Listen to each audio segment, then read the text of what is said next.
وقع الازهر في بعض وبقى كل شيخ له رأي، وبعد ما القرار الرسمي طلع بانه حلال طلع مشايخ وقالوا حرام. وكل الحكايه دي بسبب مسلسل معاويه اللي كان ممنوع من العرض سنتين رجع وهيتعرض تاني. وصناع المسلسل عنده كلام الازهر القديم وكسروا كلام المشايخ اللي قالوه. يا ترى ايه اللي هيحصل عشان المسلسل يتذاع؟ وهل فعلا هيتمنع عرضه بعد اللي عملوه مشايخ الازهر ولا لا؟ وفعلا في حاجات في المسلسل ده ما ينفعش الناس تشوفها. خليكم معانا في الفيديو ده وانتوا تعرفوا الحكايه كلها من اولها لاخرها وهترسى عليها. ولو عايز تعرف حكايات تانية ما تنساش اللايك والشير والكومنت. مسلسل معاويه واللي كان ممنوع من العرض من سنتين وبعد ما اتعرض على كل الجهات الدينيه في الوطن العربي، فجاه ومن غير اي توقع مسلسل معاويه اللي بيحكي عن الصحابي معاويه بن ابي سفيان يتعرض وعلى قناه الMBC. اول ما الخبر اتذاع الدنيا قامت ما عادتش، ومشايخ كتير في الازهر وبراء قالوا ان المسلسل ده ما ينفعش يتذاع لانه هيمثل الصحابه بوشوشهم وكده يبقى الحرمه بتاعتهم راحت. ده غير بقى ان معاويه بن ابي سفيان كان من كتاب الوحي. وكمان كل الممثلين اللي ظهروا في اعمال تانية زي اياد نصار واسماء جلال واسماعيل لاجين وكل واحد منهم كان ليه دور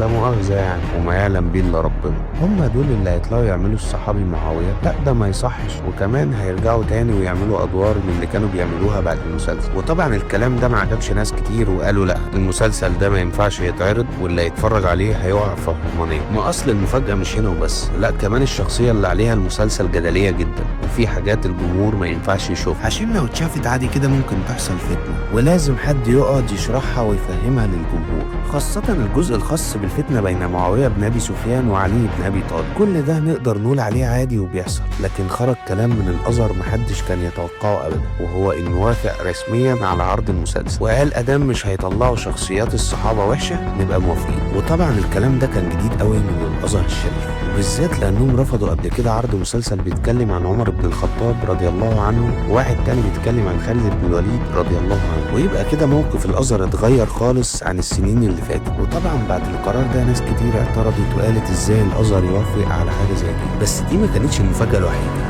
لان بعيدا عن القرار الرسمي للازهر خرج مشايخ منه وقالوا احنا مش موافقين على عرض المسلسل ومش هينفع اصلا انه يتعرض. ودي بقى كانت من الغرائب وبرضه قرارهم ما عداش بالسهل. وفي ناس طلعت اتكلمت عليه وقالت ازاي في قرارين في الازهر عكس بعض ومشايخ الازهر وقعوا في بعض بسبب مسلسل. يعني ممكن بعد عرض كام حلقه منه نلاقي المسلسل اتمنع خالص. انتوا بقى شايفين ان عرض المسلسل صح ولا غلط؟